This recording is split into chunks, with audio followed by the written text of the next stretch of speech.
Hey Dan, great show so far. Love the passion from everybody calling in. I'm just gonna want to pull back for a second though. Like 30,000 feet, 60,000 feet in the air. Isn't the manager's job, for a Major League Baseball team to kind of manage through the bumps, the ups and downs in a season? Isn't it, cause you just look back to like the last 2 years, 20-8, 7-2 or 9-2, whatever it was this year to begin the year, and right back to 500. It just seems like, without getting into specifics, without blaming any player, any one situation, a better manager, a better staff, which seems basically unchanged from last year, just seems like they don't get enough out of these down stretches, and they just let the downs linger for way too long. And instead of losing, 4 of 6, they lose 6 of 6. And then at the end of the year, at the end of the week, the team's confidence is down. The record isn't right where it should be. I understand it's baseball, it's a long season, and all of that's true. But it just seems like they have to, start limiting these cold spells that they go through, seemingly year after year. I don't know what the solution is, but it seems like there just has to be one. I mean that's the job of a Major League manager. They don't construct the roster. They don't really use what talent they have, what guys they have. It just seems like they just don't do a good enough job of that. And you can throw a fake, you can get thrown out of a game, you can stand up for your players, you can do whatever he's doing, but they just don't capitalize, on their hot streaks and on their winning streaks. Let me ask you this, Tyler. And they just give it right back. Yeah. Let me ask you this, Tyler. How old are you? 27. 27. All right. So, what did you think of Clint Hurdle as a manager? Oh, towards the end, there was like a crazy losing streak there where it seemed like there was kind of like almost like a power vacuum. Yeah, sure. I thought that he was great during the. Go ahead. Okay, so 10 years ago is 2014. You're 17, so really you had an unbelievable formative years of Pirates baseball, which I'm jealous of. Oh yeah, 2015. Yeah, for sure. So, yeah, and even before that. So 12 years ago. So I'm trying to think here. All right, so you're 15 years old. It's 2012, right? Am I right there? Okay, yeah. You're 15 years old. It's the year is 2012.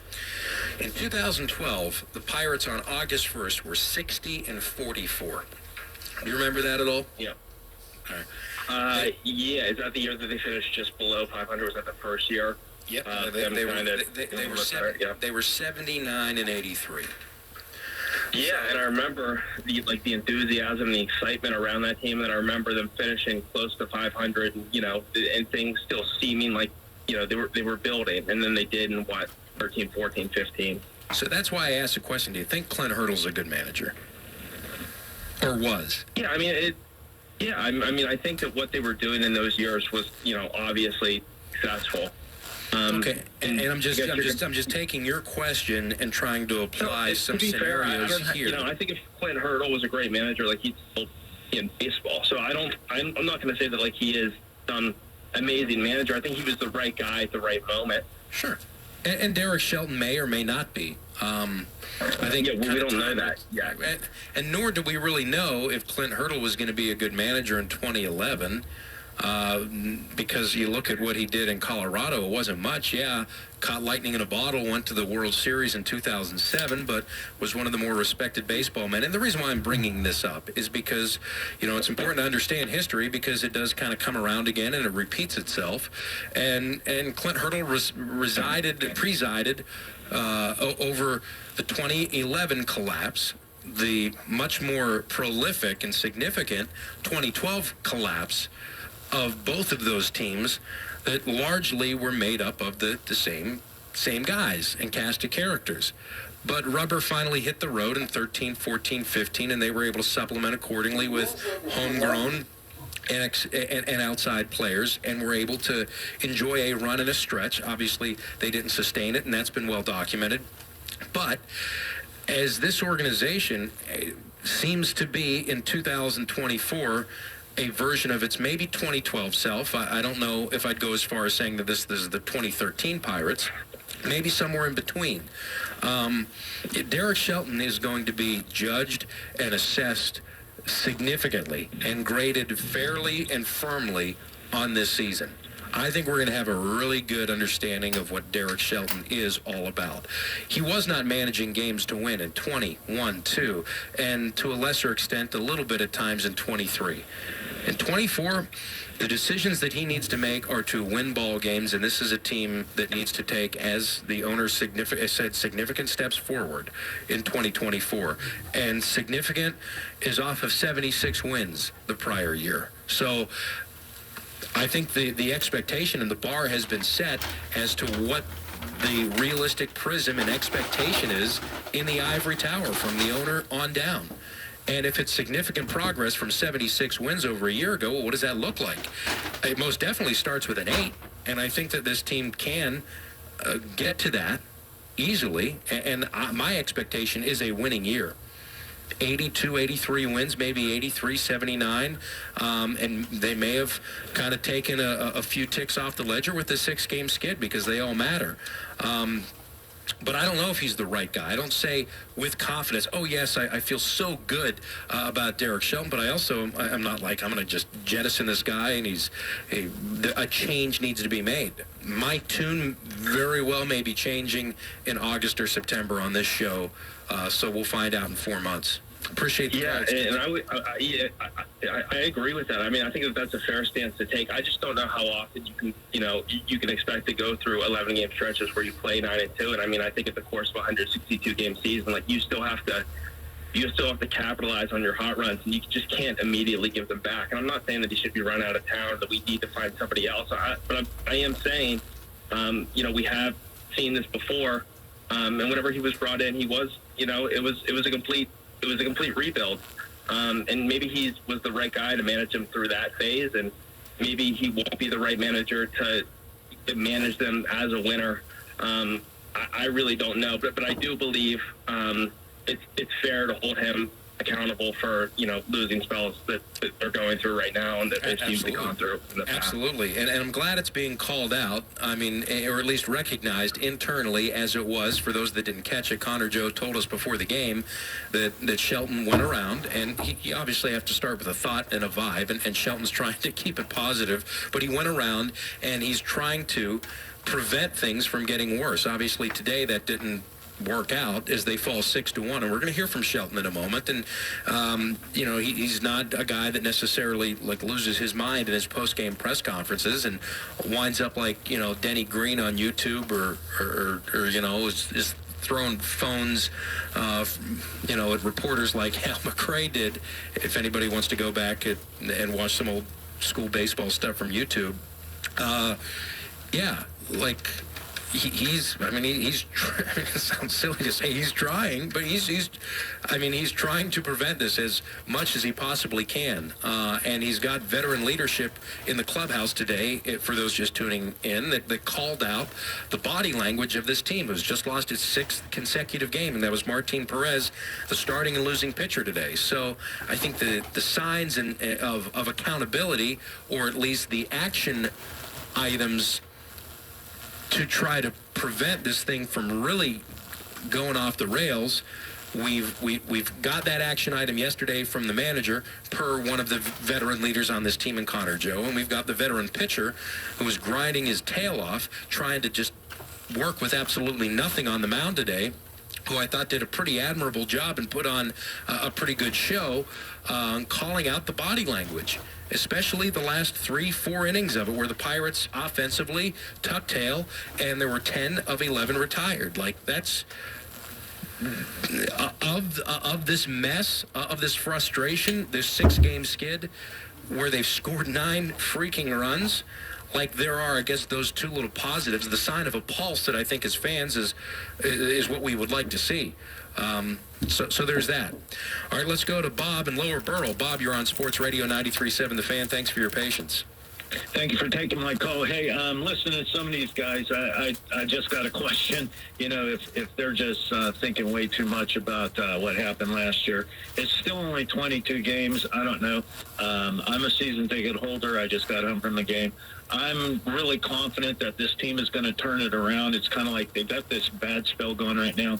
The only thing I just wonder is, they kept talking about earlier in the season the pass the baton kind of mentality, and I just wonder if right now everybody's clutching that bat real hard and thinking I got to be the man mentality, and then they don't come through, and it's just like, I don't know. I can't get into their minds, but I'm not ready to give up on this team. And I think a lot of fans just got to kind of remember this is a whole new season. 2023 is over, and I think they're going to do well. Thank you for taking my call. Bob in Lower Borough, thank you much. Murraysville, Andy, you're on Sports Radio 93.7 The Fan. Good evening. Hey, how's it going, man? Thanks for having me on. Sure thing. Yeah, go ahead. Just some of these things that these guys are saying. I'm 44 years old, and I've been a Pirates fan. I can remember my dad when I was 11. Barry Bonds and throw out Sid Bream at home plate. We had to, go to the garage because he was yelling so much. It's like the caller just said before. It's 22 games. You got to give these guys some time. It reminds me a lot of the season 2013. Before that, 2012, when we, kind of had that skid at the end in August and September and didn't make the playoffs. You got to give these guys time. Saying we don't have talent, I was listening to Jack. I think John made sense. I was writing some stuff down. You're taking notes. You're taking notes on the Pirates postgame show. We got to find you another hobby and find you some friends, Andy. Okay? Yeah, right. Thanks, but you know what I mean. I'll be your friend. I'm just sitting here, on the, waiting. I'm just. I'm a school teacher. Okay, so, all right. I appreciate this. Yeah, I appreciate. But they're saying that we don't have talent's ridiculous. You got to give these guys some time. You got to give these guys some leniency. And I think we can turn the season, into a positive. It reminds me a lot of the 2012 season. So. I mean, pretty much on the same trajectory. If you just look at a year over year, Huntington's first year was 08, so 8, 9, 10, 11, 12. I mean, that was the fifth year, the fifth season, and this is Charrington and Company's fifth season. Thank you, Andy. I appreciate the call. Let's go to Johnstown. What's up, Ronnie? How are you? Ronnie? Where's Ronnie? We'll try to come back to Ronnie. Let's go to Sean. Sean, you're on Sports Radio 93.7 after the Pirates fall 6-1 to the Red Sox. Yeah, Dan. First and foremost, again, fans need to calm down just a little bit. At the 11-11 mark, you look at the schedule that was presented to the Pirates over the first few weeks of the season, and 11-11 is a fine spot for this team to be in. Really going into the season, after the way the Marlins competed last year, you couldn't have expected them to go in and walk on the Marlins like they did. But at the same time, too, I can see where frustration mounts for these fans. And it all goes back to that Jared Jones start on Tuesday, where he threw 5 innings, 59 pitches, allowed 1 hit, a historic MLB pitching performance, and he's taken out of the game. And I think that's where you get a lot of the frustration with the fans is you took him out of that game. Of course, the offense wasn't giving him a lot to back up to begin with, but it almost gives you that sense of, well, are we really trying to win, or are we more worried about innings limits or pitch count numbers? Because it gives that feel that these games at the beginning of the year aren't as meaningful as they are towards the end of the year when you're pulling a starter after just 59 pitches, regardless of whether or not you said, oh, well, he's going to throw 5 or whatever the case may be. You have to win games in the early season to get yourself in a position to where in the later season, if you drop a couple of those games, it's not going to have a bigger effect than it would if you're dropping those games early that are very winnable games when you're getting that pitching that you mentioned is giving you sub 4 runs allowed. But the thing is, this offense this season, you mentioned 4 runs scored, 3 and under 4 allowed. They've only scored 4 or more runs in less than half the games. That's 10 out of 22. And they have only allowed fewer than 4 runs 6 out of the 22 games this year. So really, they're not getting that production on both ends that you would want to sustain winning. But that's, I think, where the frustration lies, is it almost gives that feeling of, we're going to throw the bag on this game just because this pitcher hit his 5-inning limit. And now it's like, okay, well, let's hope the bullpen can go 4 innings almost every game and give us a win. It's not going to work like that all the time. So you're going to use a lot of bullpen arms, a lot of innings early in the season. So come August, September, when you're maybe 5 games below 500, 10 games below 500, now you're fighting with your starters to give you 7, 8 innings. I can see the frustration. Hey, you're right on the money with the Jared Jones stuff. And I'm not sure if you were with me at the post-game show that night, but it was, I was incensed, just like many other fans are, and still am, quite frankly, for all the reasons that you mentioned. No doubt. There's very little, if anything, to take issue. Sean, thank you. That was really good stuff. All right, up next, let's get to Derek Shelton's post-game thoughts. Do stay with us. A frustrating 6-1 loss to the Boston Red Sox, and the losing skid hits 6 games. Pirates, in those 6 games, had the lead 4 times. They've scored 9 runs in their last 6 games, and they're now 11-11. Mount Pleasant Window and Remodeling post-game show, Sports Radio 93.7 The Fan, live at the ballpark. We're back after this. Sports Radio 93.7 The Fan, the home for our Pittsburgh Pirates.